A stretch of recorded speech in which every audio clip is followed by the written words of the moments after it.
नमस्कार मित्रों, capital education group में आपका स्वागत है।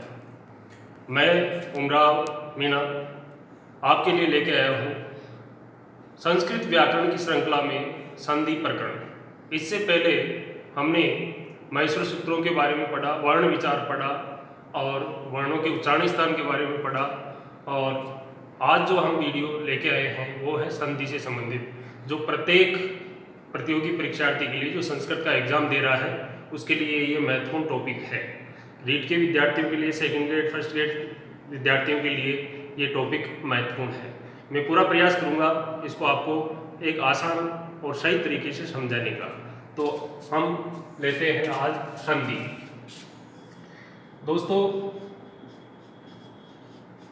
संधि शब्द का जो अर्थ होता है वो होता है योग या मेल। परिभाषा इसकी क्या है? इसमें दो वर्णों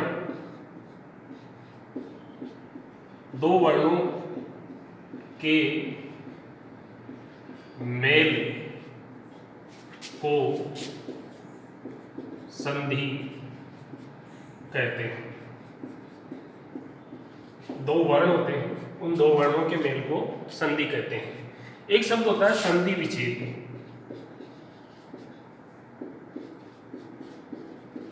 संधि विच्छेद, ये संधि विच्छेद, संधि का मतलब योग करना और विच्छेद का मतलब उनको, अब उन्हीं वर्णों को यथावत वापिस रखना, उसको बोलते हैं हम संधि विच्छेद। यानी वर्णों को यथावत रखना।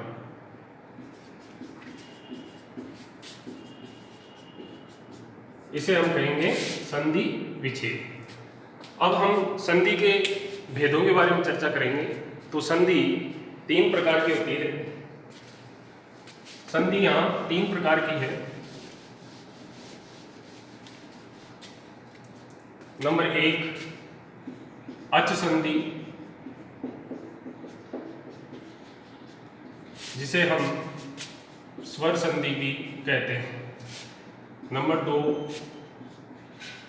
व्यंजन हल संधि, जिसे हम व्यंजन संधि भी कहते हैं। तीसरी है विसर्ग संधि। ये तीन प्रकार की संधियां हम पढ़ेंगे।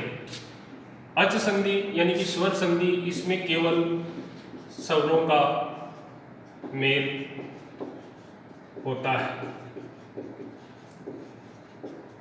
व्यंजन संधि यानी हल संधि या व्यंजन संधि में व्यंजन या स्वर आदि का मेल होता है। विसर्ग संधि में विसर्ग का लोप होता है,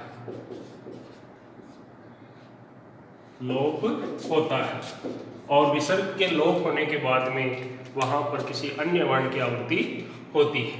तो इस प्रकार से हम यहाँ पर, ये थोड़ा ब्रीफ में था, संक्षिप्त में। अब हम इनको जो है बिल्कुल डिटेल से पढ़ेंगे।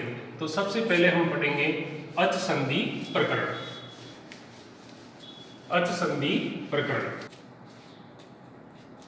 हाँ दोस्तों, अब हम पढ़ेंगे अच संधि यानी कि स्वर संधि पढ़ेंगे।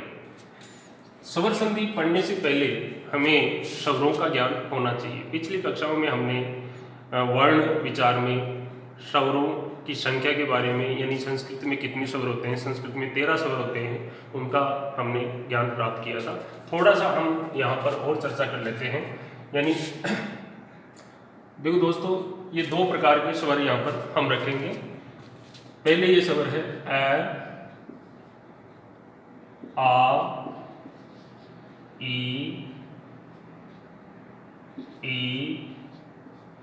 उ,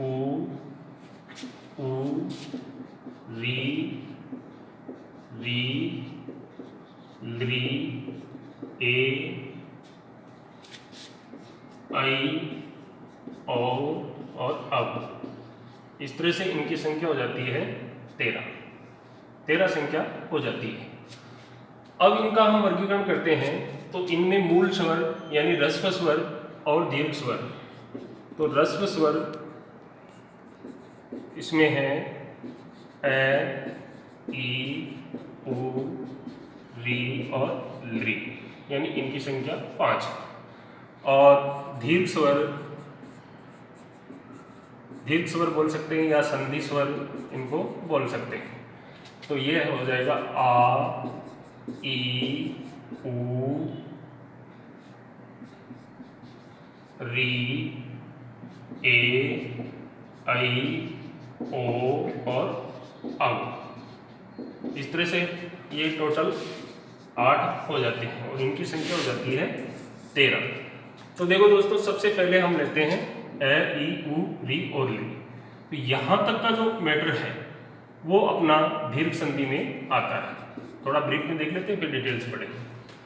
और इसके बाद में गुण संधि जब आती है तो गुण संधि में क्या होता है कि ए और आ के बाद में जब ई आता है तो यहाँ पर जो है ए का निर्माण हो जाता है। तो इस तरह से हम संधि पढ़ेंगे। तो सबसे पहले हमें ये जानना जरूरी था कि ह्रस्व स्वर कौन से हैं और दीर्घ स्वर कौन से हैं। तो ह्रस्व स्वर इनकी संख्या 5 है, ए, ई, ऊ, री और ली। इसी तरह से दीर्घ स्वर या संधि स्वर जिनको अपन कह सकते हैं आ, ई, ऊ, री, ए, आई, ओ, औ, इनकी संख्या 8 है। अब हम डिटेल से पढ़ेंगे। अब डिटेल से ये पढ़ना है कि अच संधि यानी स्वर संधि के जो भेद होते हैं, इन भेदों को लेकर के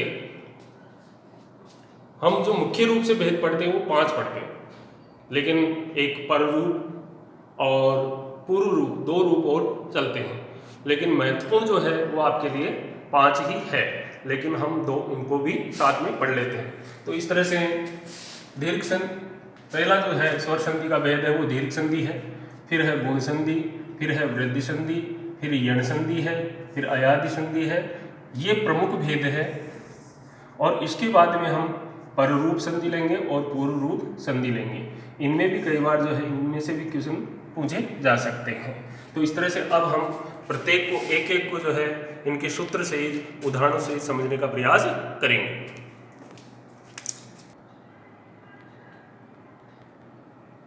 हाँ, तो दोस्तों अब हम पढ़ेंगे अच संधि का पहला नियम या पहला सूत्र, जिसका नाम है, संधि का नाम है दीर्घ संधि। इसका सूत्र है अकह सवर्ण दीर्घ। अकह सवर्ण दीर्घ। इस सूत्र का संक्षिप्त यानी व्याख्या है या अर्थ है अक में ये प्रत्यार है अ, ई, ऊ और री और री इसमें आते हैं। यानी अक प्रत्यार के बाद समान स्वर यानी अक ही वापिस आए। समान स्वर का मतलब होता है अक ही। समान स्वर का मतलब यह है कि ए के बाद ए आए, ए के बाद में आए, ई के बाद में ई आए, दीर्घ और ह्रस्व कोई भी आ सकता है, ऊ के बाद में ऊ आए। ये समान स्वर का मतलब है। कहने का मतलब ए के बाद में ई नहीं आना चाहिए, यहाँ पर ए के बाद में ऊ नहीं आना चाहिए, समान स्वर आना चाहिए।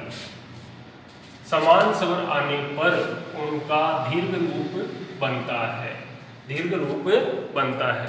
तो यानी कि मात्रा बड़ी हो जाएगी, यानी दीर्घ मात्रा उसमें लगी होगी। अब इसको हम समझते हैं। इधर यदि प्रथम पदांत ए या आ, यहाँ आ भी हो सकता है, ए या आ हो, आगे ए हो या आ हो, हर स्थिति में आपका रूप दीर्घ ही बनेगा, यानी आ ही बनेगा। ई के बाद में यदि ई हो या दीर्घ ह्रस्व दोनों में से आगे पीछे कोई भी हो तो यह आपका रूप दीर्घ ही बनना है। ऊ हो, इधर बड़ा ऊ भी हो सकता है, यानी दीर्घ ऊ भी हो सकता है। इधर ऊ हो तो भी हर स्थिति में आपको जो है दीर्घ ऊ ही बनेगा। री और री तो हर स्थिति में आपका जो है बड़ा री बनेगा। कहने का मतलब यह है कि प्रथम पदांत ह्रस्व और दीर्घ दोनों हो सकते हैं, दोनों में से कोई एक हो सकता है, और आगे दोनों में से कोई एक हो सकता है। तो हर स्थिति में आपको उसका दीर्घ रूप बनाना है। हम सूत्र की व्याख्या हमने देखी है। अब हम इसके कुछ उदाहरण हैं उनको देखते हैं। पहला उदाहरण दिया विद्या, तो यहाँ देखो आ आया है, फिर है आतुर है, यहाँ पर भी आ आया है, दोनों आ का योग होने पर दीर्घ आ बनेगा, यानी कि ये रूप बनेगा विद्या आतुरः। इस तरह से ये दीर्घ रूप हो गया। यहाँ पर देखो आ की मात्रा आई है, तो यहाँ दीर्घ संधि का रूप है ये। फिर है रत्न आकरः।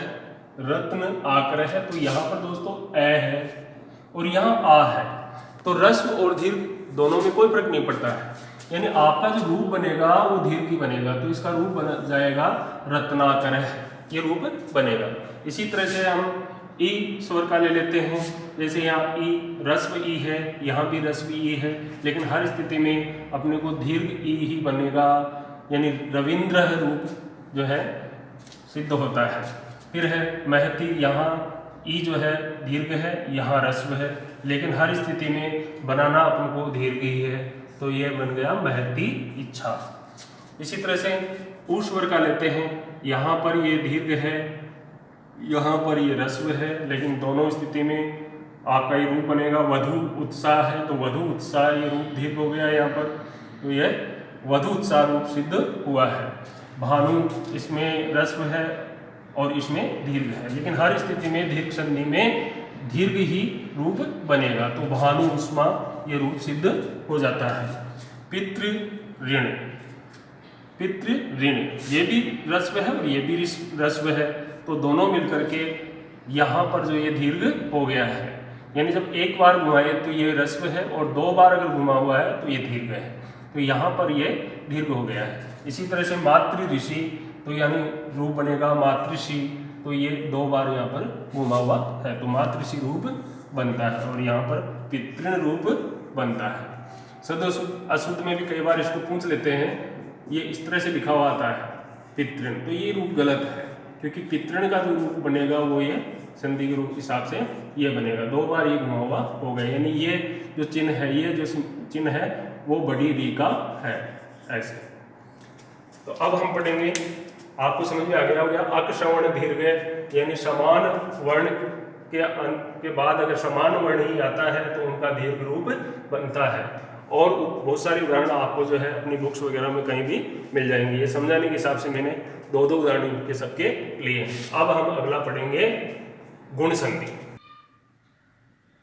हाँ तो दोस्तों, अच संधि में हमने अभी पढ़ा है इसका पहला नियम, जिसे दीर्घ संधि कहते हैं।